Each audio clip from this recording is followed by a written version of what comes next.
Okay, yeah, my name is Ken Ludwig. I'm with the Veterans History Project for the Library of Congress. I'm here with Brian Powers of the Hamilton County Public Library. And it's an honor and a privilege to be able to talk to and hear the unbelievable stories of Jerry Rowland, who is a Seabee. I read all of his material before we came over here, and I have to tell you, I was very, very moved by it, and I can't wait to hear it come from his own mouth. So with that, Jerry, thanks for being here with us today. I've been looking forward to it. Okay, and I'd like to start you off by just give us a little family history, where you grew up, what schools you went to, and a little bit about your mom and dad and brothers and sisters, whatever. So. Sure. I grew up in Price Hill, and I attended, the grade school I attended was Resurrection School. I had 3 brothers, 1 older, 2 younger, and I had 2 younger sisters. Let's see, my father was Navy, World War II, in landing craft in the Pacific. My older brother was United States Coast Guard, and my 2 younger brothers were in the Marine Corps. We got through, when I was young, my dad was in a bad industrial accident. And back in the 50s, that was the early 50s, of course there wasn't any pay for him or anything. The only thing he knew is if he got better, he'd have his job back. So that was kind of tough times for the family there, because we got to where, you know, the money was running very low, and we were doing all we could to keep up with the bills and everything, and it ended up, the neighbors helped us out a lot, and we got through that okay. And that was one of my first memories of my father, seeing him with his face all wrapped up from the burns and his hands all wrapped up. He was an electrician at Powell Valves, but when I was young, he used to take me out on the side. He would wire factories, and when I was from the 4th grade on, I'd be going out with him, and whenever he needed me for pulling wire, helping with the conduit, he would have me there, and that's where I got my interest in electrical work. And so when I hit the 8th grade, my mom came up to me and she says, I want you to go to Elder High School, and she said, you're going to pay your own tuition. So that meant I better get out and get myself a job, and that's what I did. So subsequently, I wasn't into the sports or extracurriculars at Elder. My main thing was to keep my job and to make sure my grades were up. And so that's my whole thing with Elder High School. When I got to be, let's see, I graduated there in 1967.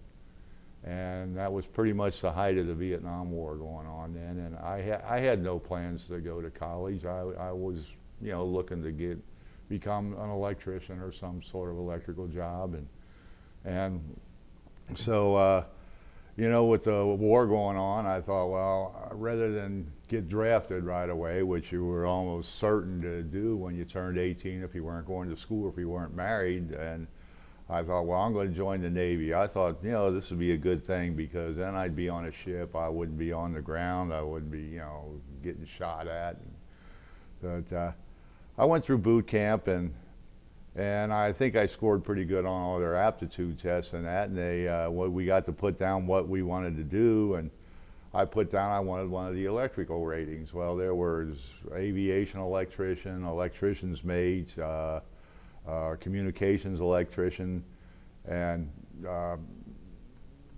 know, I had put down all of them. And the last night of boot camp, when we got our orders, they made me what they call a construction electrician, which meant I was going to be with the Seabees. I was going to be on the ground, and as my company commander in boot camp put it to me, he started laughing. He says, now you're going to have to go through Marine boot camp, and laughing at me. But it ended up I didn't have to go through Marine boot camp. I had to go to I eventually went to their infantry training at Camp Lejeune, but that's, so the plan of being on a ship and, you know, off the ground, not getting shot at, that didn't work out too good.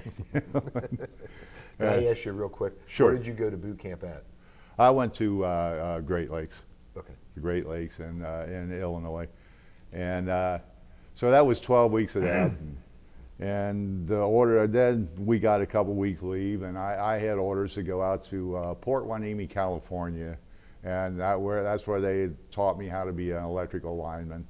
So what the heck, I got my electrical job anyway, you know, even though it wasn't on a ship or something. But so that was 4 months, and I learned to be a lineman there. Plus they taught us some interior wiring and that sort of thing. I was pretty well caught up on that from helping out my dad when I was a kid, but the lineman part was new to me. So that was 4 months, and when we got out of there, I got orders to Mobile Construction Battalion 7, and they were in Davisville, Rhode Island at the time. It's a Seabees base that was out back then. There were 3 Seabees bases in the United States. Davisville has since been shut down. The other 2 are still open. And so I reported there, and we had 5 months before we went to Vietnam from at that point. And what I was doing is the battalion had roughly, I think, 700 guys, if I remember right. And the way the Seabees were doing it in these battalions, half of them had been to Vietnam now. They just got back from their first time, and the other half had gotten out of the battalion because they had completed their 2 tours in Vietnam. So now I'm the new guy, and we trained along with the experienced guys. We went through, they had a Camp Fogarty there, they called it, where we learned some of their basic infantry stuff. And then after a few weeks of that, they flew us down to Cherry Point. We got off there and then went to Camp Lejeune and took 3 weeks of infantry training with the Marine Corps. And so when that was all finished, we flew back to Rhode Island, more infantry training there. We did all small arms fire. All small arms we were trained on, from 45s to the M14, the M16, the M60, 50 caliber, and up to the 3.5, which was a modified bazooka that was still being used back then. And in fact, I think that's where I lost a lot of my hearing. The first time I fired that, my ears have been ringing ever since. That's when I think I was 19 years old, you know. My ears have been ringing ever since then.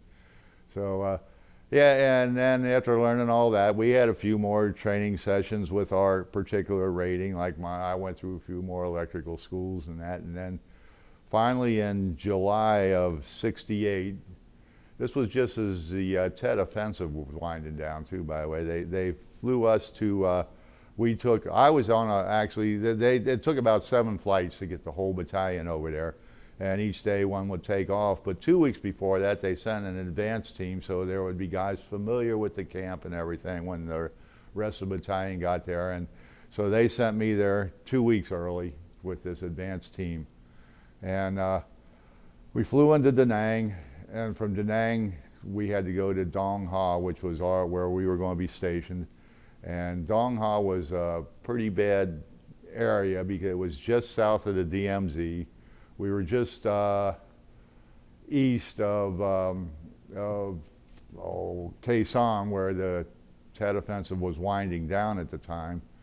And I got in there about 10 in the evening.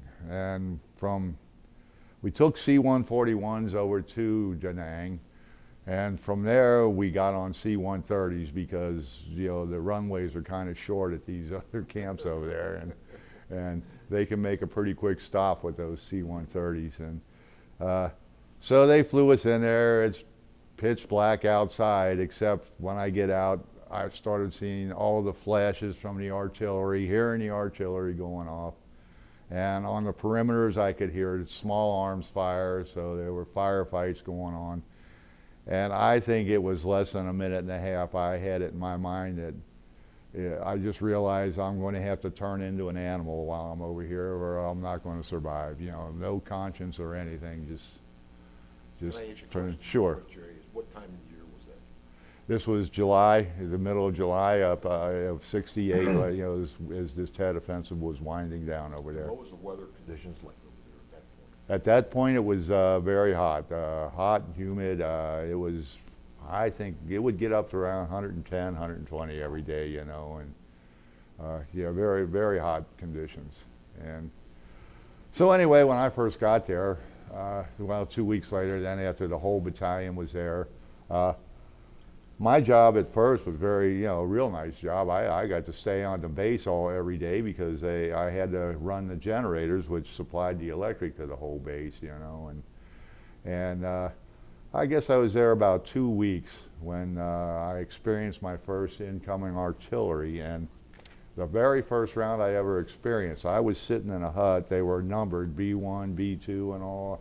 Well, I was in hut B2, which was about 20 feet away, I guess, from this hut B1. Hut B1 took a direct round, 130 millimeter artillery, and it, of course, blew it up. Luckily, I was sitting down in hut B2, and we had sandbagged these huts up to head height if you were sitting down. So if I'd have been standing up, the outcome would have been a lot different. But since I was sitting down at the time, just the percussion or the wave from it, whatever you want to call that, it just slammed me down to the floor. And as I'm laying on the floor, I could see all the shrapnel flying through the screens and right above me. And so that was my first experience with any type of incoming fire or anything. And actually, at a later date, I realized, they were probably aiming for the hut I was in, and just a little bit of windage or something, or their aim was off, because at the time, that was the only hut that had occupants in it during the day. And the reason for that was I was a generator watch. We had a guy that, I forget what, there were 3 different type watches we had there, and the 9 guys, we did it on 3 shifts each day. And the 9 guys that were on those shifts were in this hut. So I'm sure, 6 of us were. I'm sure they were aiming for that hut because they knew it was the only one that was occupied at the time. And so were luckily there any fatalities out of that, that you're aware of? There were no fatalities at that one that I'm aware of. Not at least not where I was. Now this was a fairly large camp and we got hit with quite a number of rounds that day.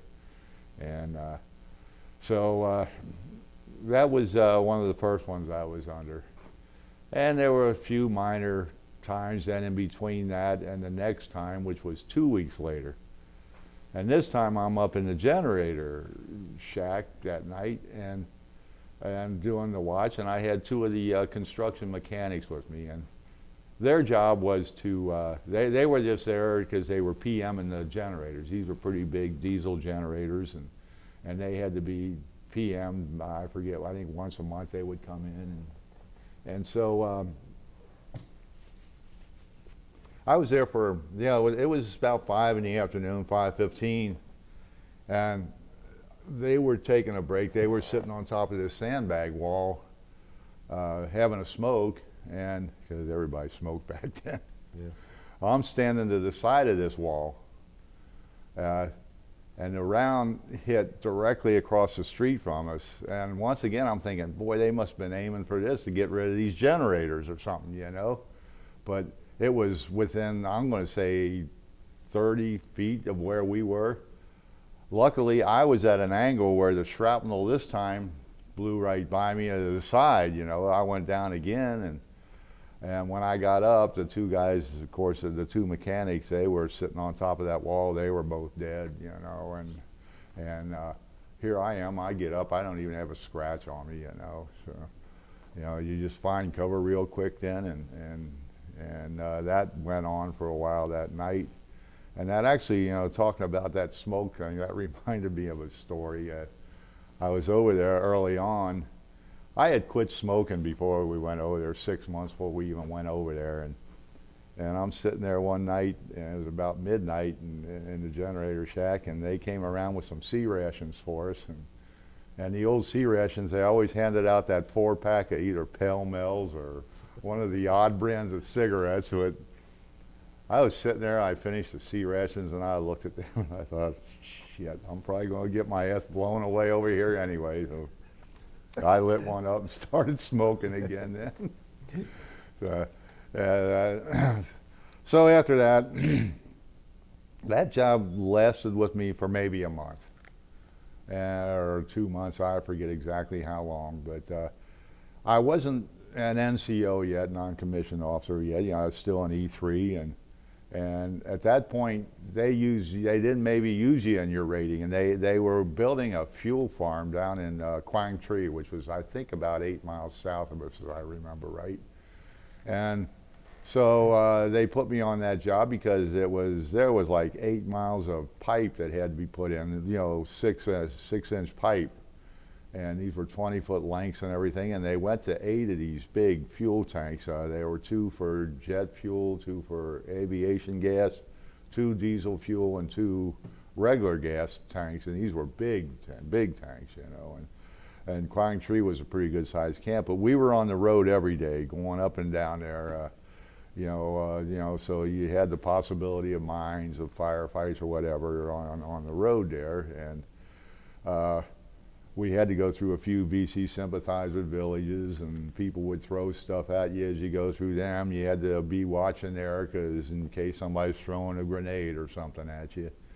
And so we did that every day. We had to do that trip twice a day, you know, and was down there, and I pretty much spent the rest of that deployment over there. We were over there, well, we went over in January and came home the 1st of April, so it was around 9 months we were over, or went over in July, I mean, came back at the 1st of April, so it was roughly 9 months we were over there, and I pretty much spent the rest of that deployment on this job. We were putting in all this pipe for this fuel farm. We had to run it from the pumping station out to each one of the tanks individually, and then back again. And so that pretty much filled up my whole first deployment over there. I want to take you back. Okay. Just expound on a few things if you don't mind. And Sure. if it's too hard for you to do, then we'll just gloss over and we'll go on. Go ahead. But when the 2 mechanics, when that hit and they obviously got killed, can you kind of describe what happened after that, immediately after that? You know, did people come to your rescue? I didn't even realize. I think they weren't even nearby there, you know, because of the blast. But I didn't even think about that at the time, because, you know, when that round hit, oh yeah, yeah, I'm looking for cover, you know. Sure. Yeah, I'm not, you know, I assumed, you know, so would everybody else. I didn't give it a thought that they were sitting up there, you know, until after everything was over, you know. But that's my point. What happened then? Did rescue people come in, or other people in the camp come in to assist? Yeah, because we had what they called it, a sick bay, just not far from there at all. It was down in a bunker, you know. And yeah, So those they guys, rescued they came, and you know, and of course I was fine. There was nothing wrong with me, you know, and the generators were still running because they didn't hit them. So you know, that was my thing. I had to go back to attending to them, you know, to keep the power going. I just wanted to expound on that a little bit, because reading your bibliographer thing right here, you know, it just seems like those were the 2 probably most important things that happened to you almost in your life. Because I figure that's the closest I've ever come to, Yeah. you know, being killed myself, I guess. You know, when I look back now, there were a number of times now on my second deployment over there that I didn't realize it at the time, but it seems like things were, you know, there were times I could have bought the farm, I guess you could say, but I'll get on that when I get to my second deployment, okay? Yeah. How's that? That's good. Once again, I just wanted to hear more about that, because it had such an effect on me reading this. So, okay. So let's move on then. Thank you very much. Sure. So, okay, well then... they shipped you out of there after that? Yeah, after that, we came back, battalion movement again. Took about 6 or 7 flights to get us all back. We all flew back to Davisville, Rhode Island. They gave us a 30-day leave, and now I'm the experienced guy. The other half that was there second time, they're gone. You know, they got orders somewhere else, and they were taken off, so we didn't see them guys. You know, we said goodbye to them, didn't see them again. And well, by the time we got back from our leave, you know, we knew they were going to be gone. So 30-day leave, come back to the battalion, and now all the new guys had reported in that time period. And we started up the same training again, only with these guys now. So, Yeah. you know, and I didn't make this point the first time, but we had to qualify with the M16 before we went over.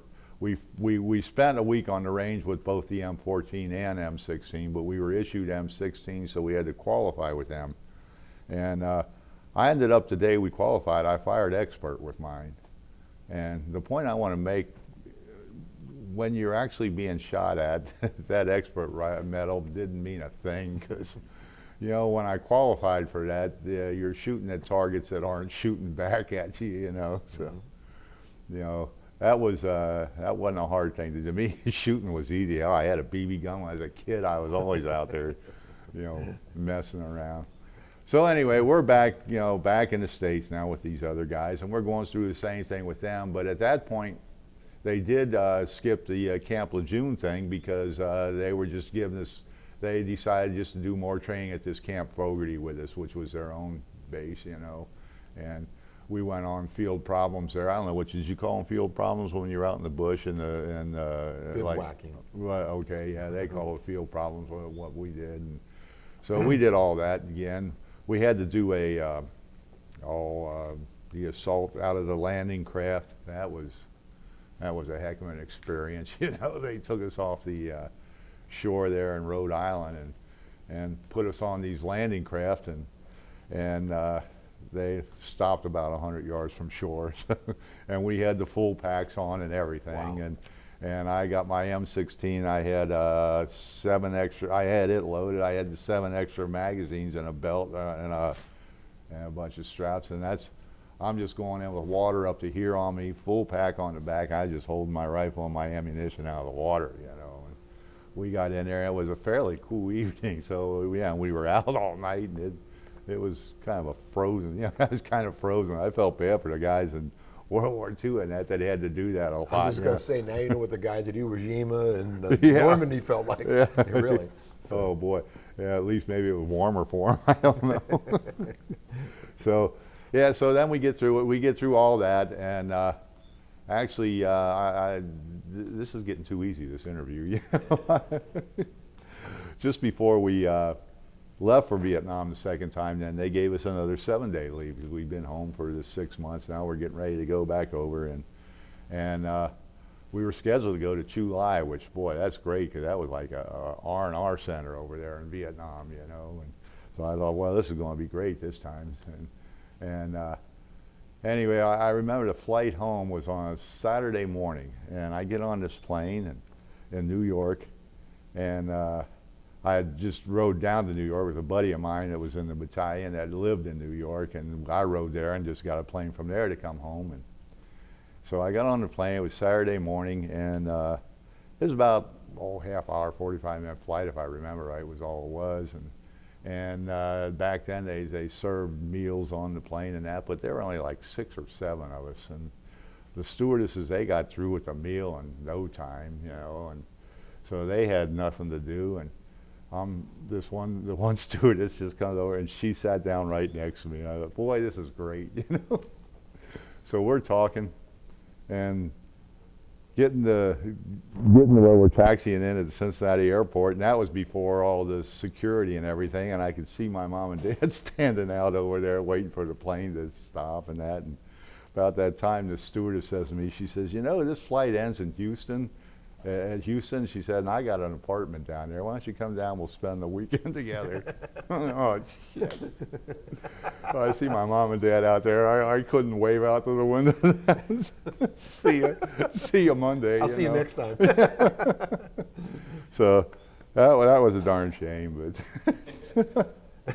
But okay, I did the 7-day leave, and then go back, and they flew us. I remember we're back there. I'll never forget. I can see it just like it's today. We were sitting outside the barracks with our bags and our weapons and everything. We're just sitting and waiting for them to bring a bus. It was called Quonset Point, was right next to us. It was a naval air station where they flew this plane in to bring us back over. And so we're waiting and waiting, and finally they get us up and line us up, and as we're getting lined up, here comes the civilian police from the area in there, and they come in there with the sirens going and that, and I don't know if this was planned by the guy's wife or what, but they came in and they grabbed one of the guys, handcuffed him, and walked him off. Said they were arresting him for domestic violence. I guess being locked up for domestic violence was going to be better than being stuck in Vietnam for a second time. So, never saw him again. So, yeah.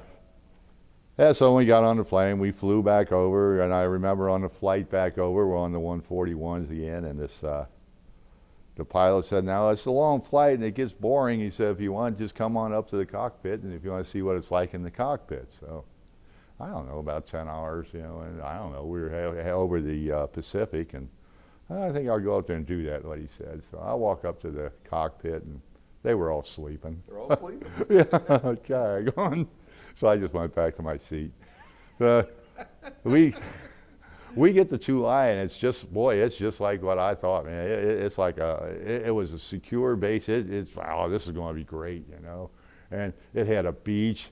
They had guys going surfing. They had everything there, you know, because I think they brought people in from the field there, you know. And the main job for us was going to be to put perimeter lighting around this whole camp. And we were into that for about 2 or 3 weeks. And my company commander comes up to me, he says, I was a squad leader at this point now. They had made me a squad leader. And he says, Rowland, you take your squad, you're going up to this LZ Baldi. Shoot, what's this? You know, and here it's in the Arizona Valley, which was a pretty bad area over there. It was between Chulai and Da Nang, and it was a pretty bad area, you know. And this was a little camp. When we got there, it's nothing but sandbags and tents.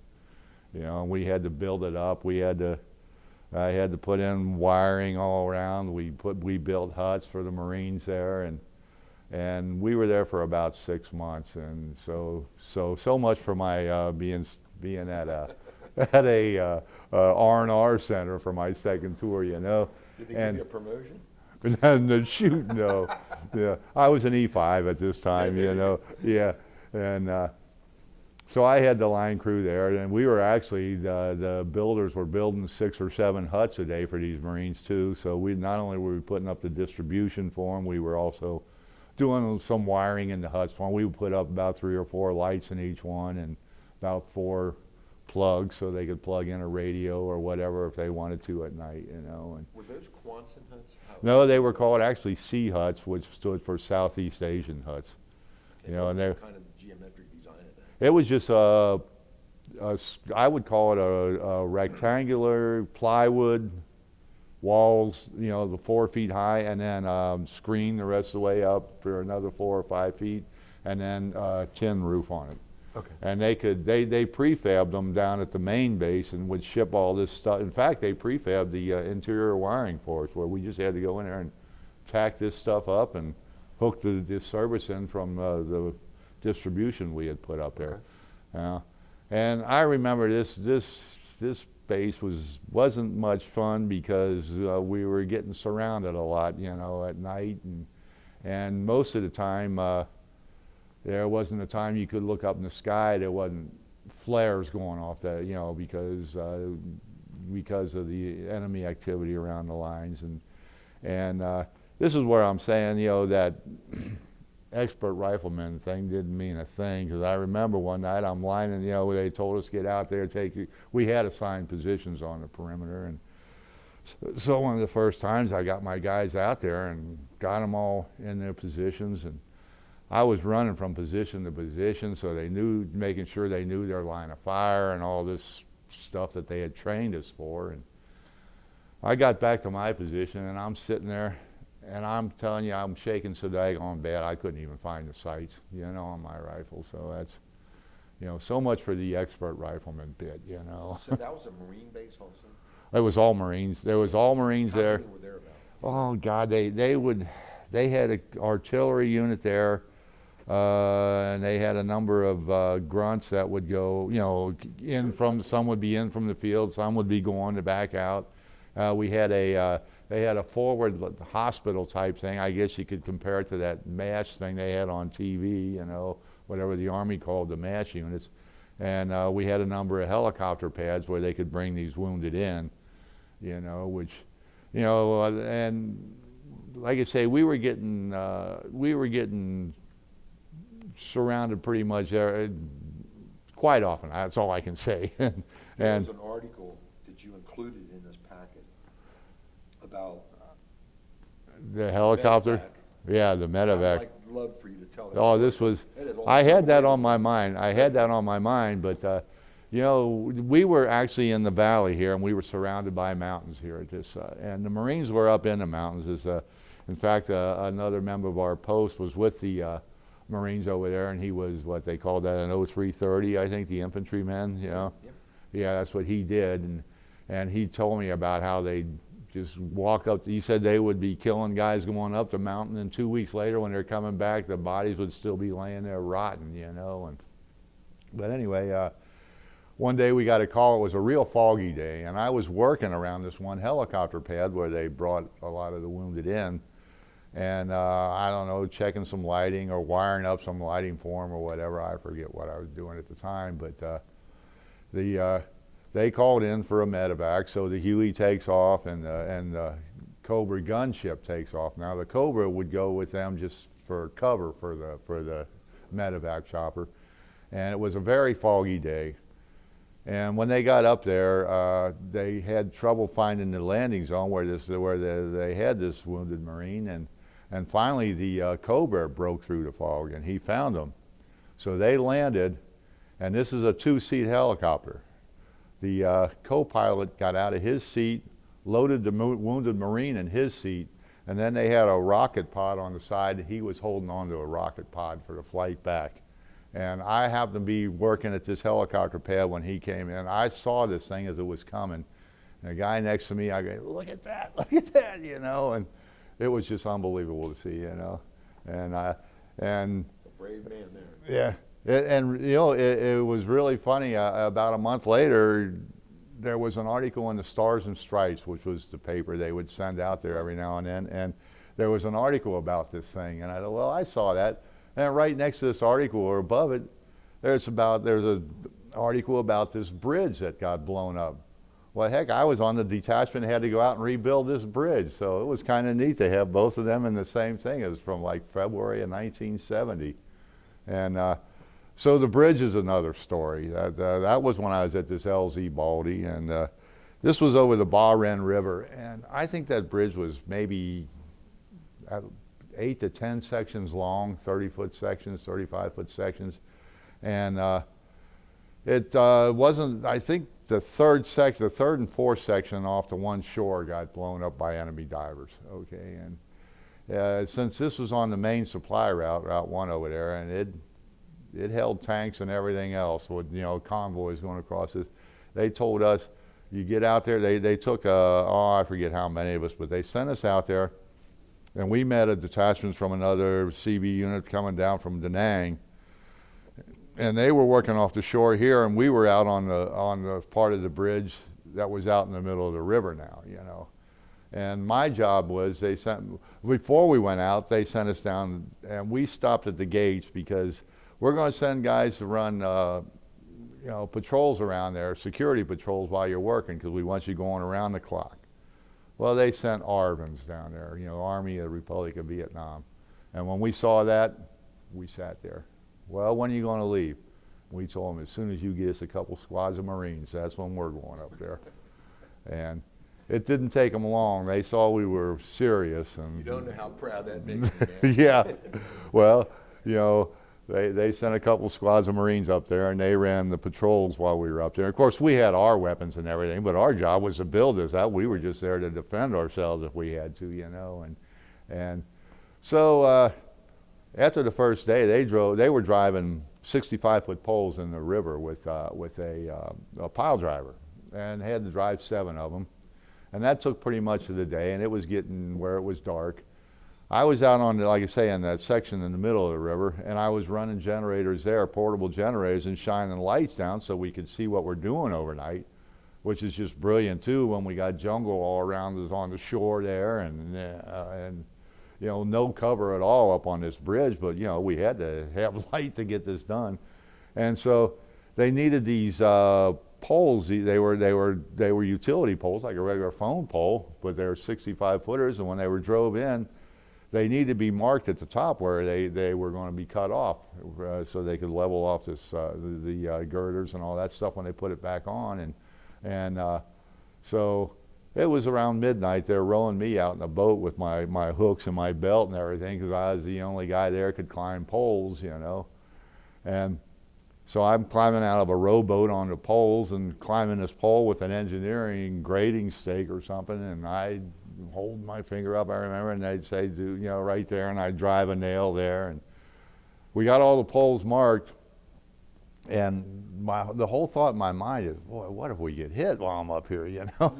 Yeah, I'm thinking I'll just cut out and just go down into the river or something. I didn't know what I would do, you know, so luckily we got, you know, I didn't, and they rowed me back to the middle of the bridge there, and I get back up on the bridge, and it was, I believe, only about 5 minutes later we did get in a firefight there. We started taking, you know, we got in a firefight with a bunch of guys on shore, and I'm just thinking, man, if they'd have been here 10 minutes sooner, I'd have probably been the first shot they would have taken up there on that pole, you know. On that pole. Yeah.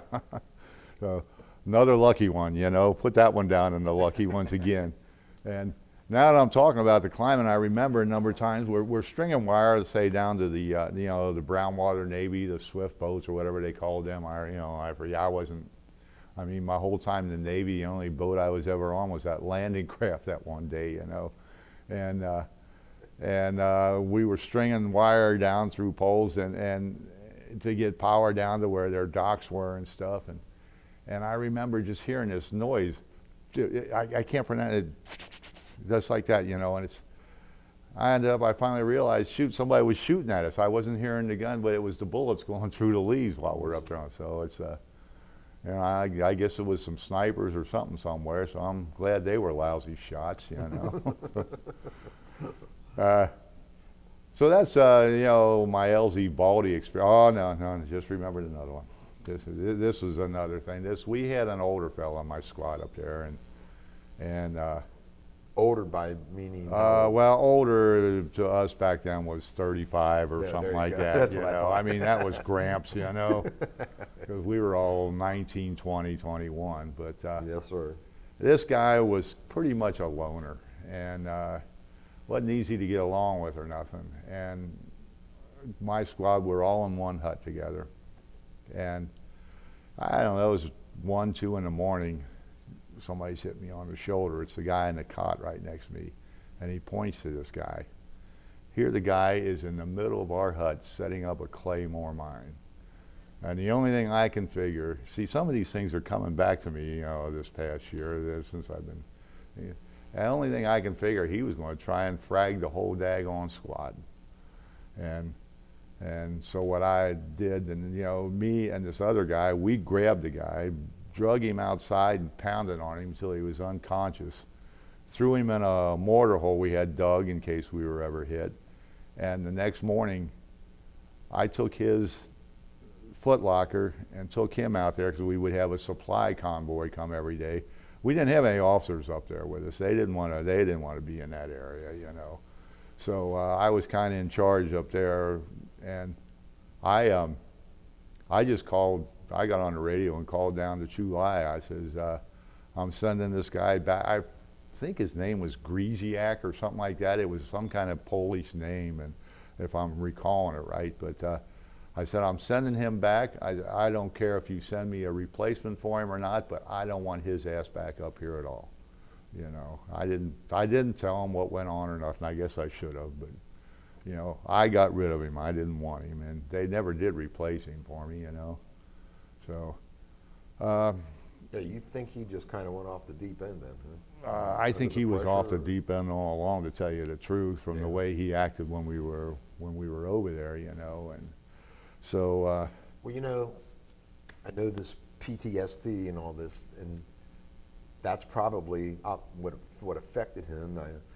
You well know, so. Yeah. You know, we were always quick to say something about somebody back then. Yeah. It's such a real thing, because I don't think they even had a name for it back then. Yeah, but to try and frag your whole squad, you know. Yeah, that's crazy. I know. I guess you know what the word frag means. That's, you know, came from the guys trying to throw a fragmentation grenade on somebody. And that happened a few times at LZ Baldi. I know the Marines, one night, this one guy took out 5 officers just to get the one he wanted. And, you know, he threw a grenade into their hut. There, 5 of them got it, just so he could get the one guy, you know. And of course, we never saw him again, you know. And there's other things that have been coming back to me over the last year or two, and this is actually since I wrote some of that stuff. And you know, for 40, I think it was for about 42, 43 years, people would ask me, did you ever lose any of the guys in your squad? And I said, nope, we all got back okay, you know. And it was just about 1.5 years ago, things started coming back, and I'm remembering this one. I said, oh shit, you know, I didn't know whether I lost this guy or not, because what happened was, one day we had to get some supplies to this fire support base, Ross, which was to the whatever, northwest or whatever it was from us. And I think it was about a 4-mile road. And it was terrible because it was mine heavy every night. And what they did was a fire team of Marines would mine sweep from our LZ, and a fire team of their Marines would come from their fire support base. And wherever they met in the middle, they would radio in. You know, they were mine sweeping the road, and they would radio in, and we'd start sending convoys.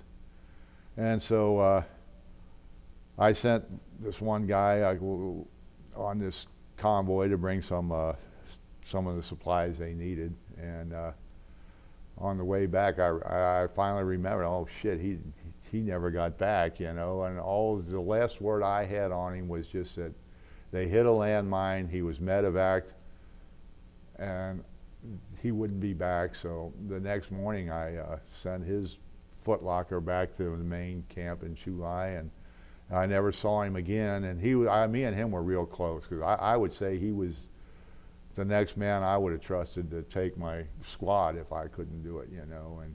And never saw him again, and I completely forgot about it. I completely forgot the whole incident. And so about 1 year ago, I started trying to see if I could find out any information. I wanted to find out if he did survive or whatever. And finally, I found on a website where I could call up to Washington, D.C., and they had, maybe it's this library, you know, where they're going to be putting this, but the guy answers the phone, and I asked him, I said, do you keep records of deployments and that? And he says, well, yeah. He says, where were you? And I said, Mobile Construction Battalion 7. I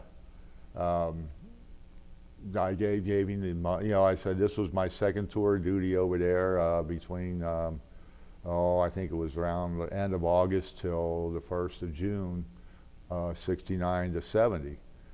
And he asked me a few questions to try and, so he could try and verify, I think, you know. And what's your name?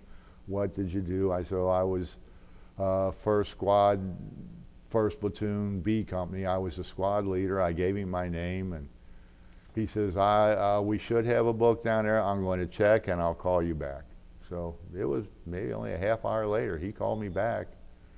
He says, yeah, we got a record as a book. It's got all your records in there from your deployment, and he says it's got pictures of most of the guys. He said, but it's got under B Company that there were about 5 guys they did not have pictured, and you're one of the ones. I guess, you know, since I was up at this LZ Baldi, and they were taking pictures back at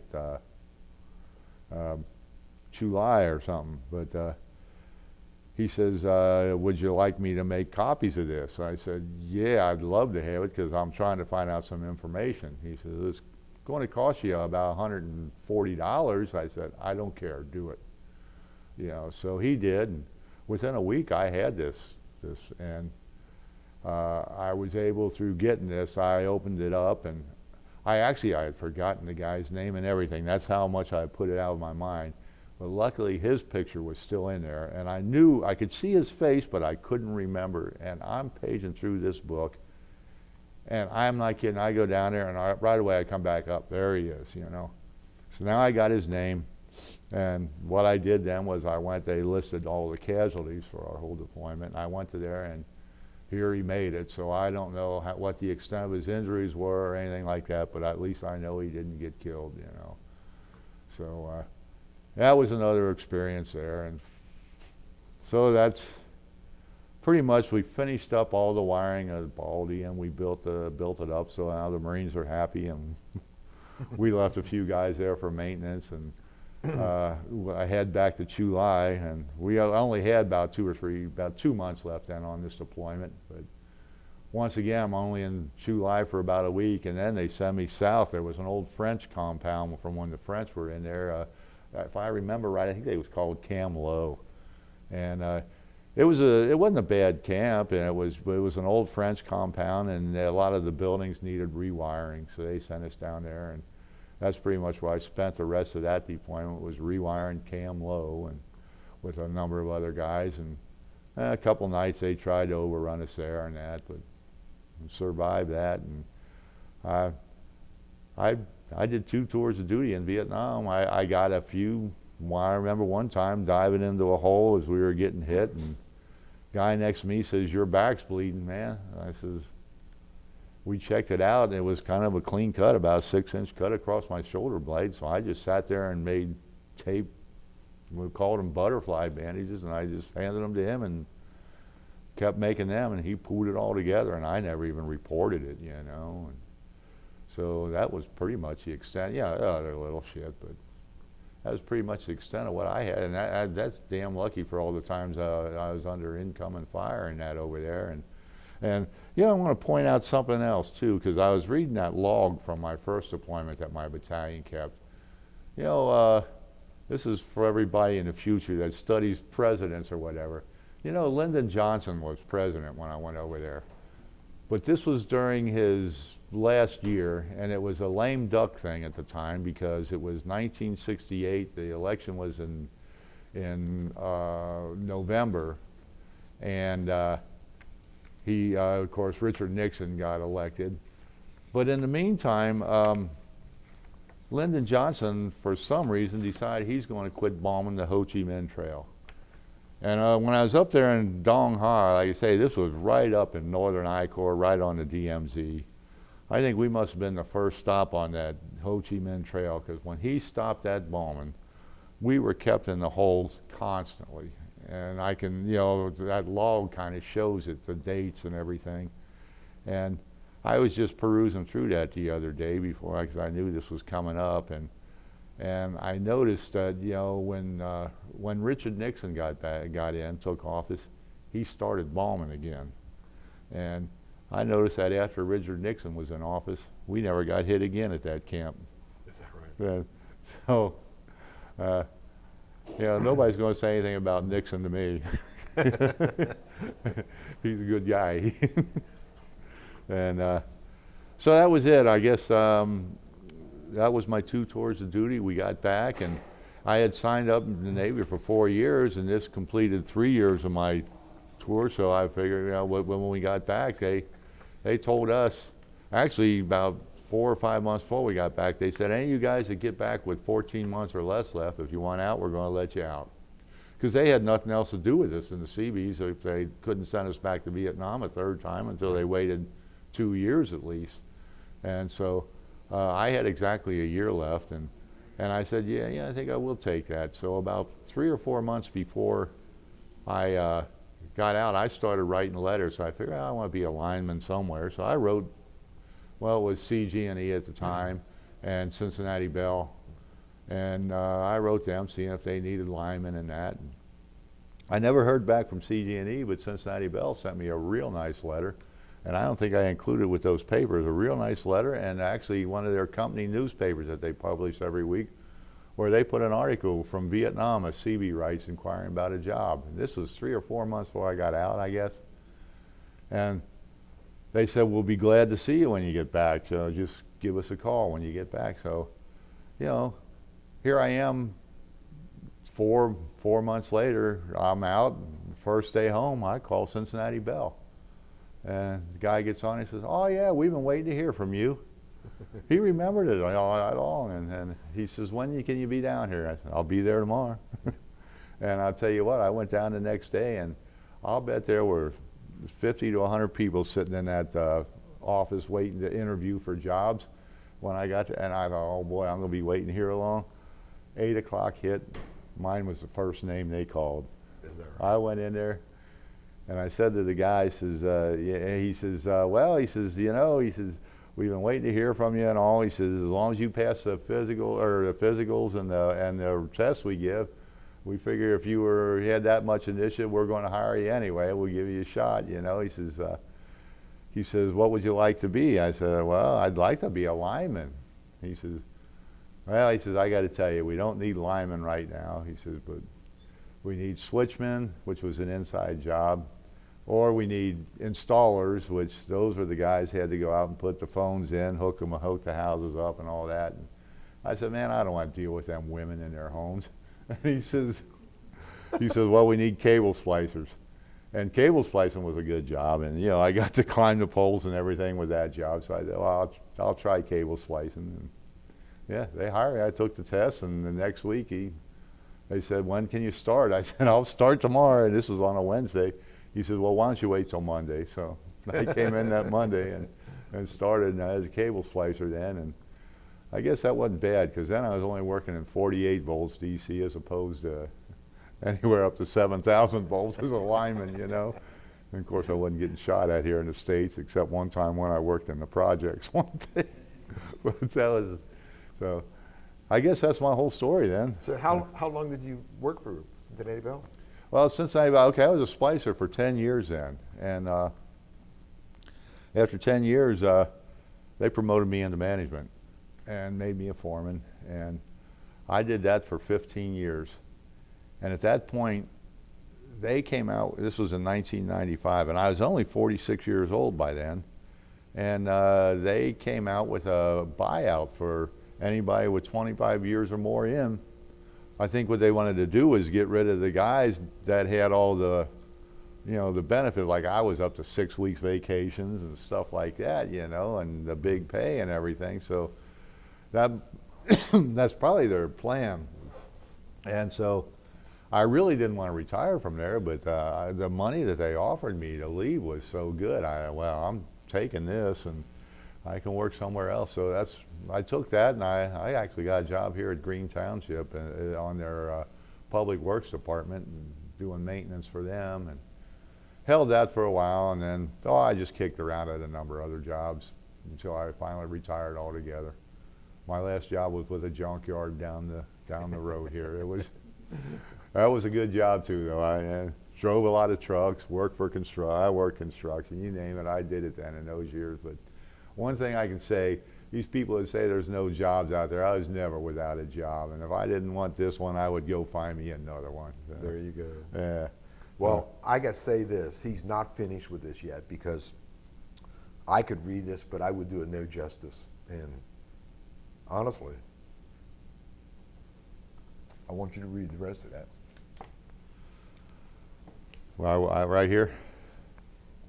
Yes. Okay. Yeah, this is something I actually believe in, because this was such an unpopular war back here. And I didn't include that. You know, these people that say you weren't spit on or nothing like that are called baby killers. They're so full of shit, because there ain't too many of us didn't come back and didn't experience this. But you didn't. In fact, I started to go back to college at night school because Cincinnati Bell would pay for it. And the first course I took, I'm there at night, and the professor, because professors back there were the worst for this stuff, these college professors. And this professor says, how many of you guys are Vietnam veterans? You know, I'm not thinking, you know, I'm back in the class. I raised my hand. That whole damn class turned around and looked at me, and just like I'm some kind of sheep-killing dog, you know. So, you know, I took that course and finished it so I could get the Bell to pay for it, and that was my college experience. Mm-hmm. But anyway, I wrote this a while back. I would like to close with the thought that no matter what history might say, I know that we were there for a good reason. The NVA and the Viet Cong were inflicting torture and intimidation on the villagers, at least around where I served near. I never once felt we were in an unjust war. I am proud to have served my country and the people of South Vietnam. How's that? Good enough? Did I cover everything in there? Yes. Okay. Semper Fi and And can do. Aldi Oro. I'll see. Oh, I forgot that one. Yeah. What class were you? That's for from Elder. You know that. Yeah. 60. What were you? 66 to 70. I was 67. Yeah. And then I was a 66 grad at Elder in the Marine, and he was 67 grad from Elder and Yeah. Navy Seabees. Navy Seabee. Yep. So thank you very much. Yep.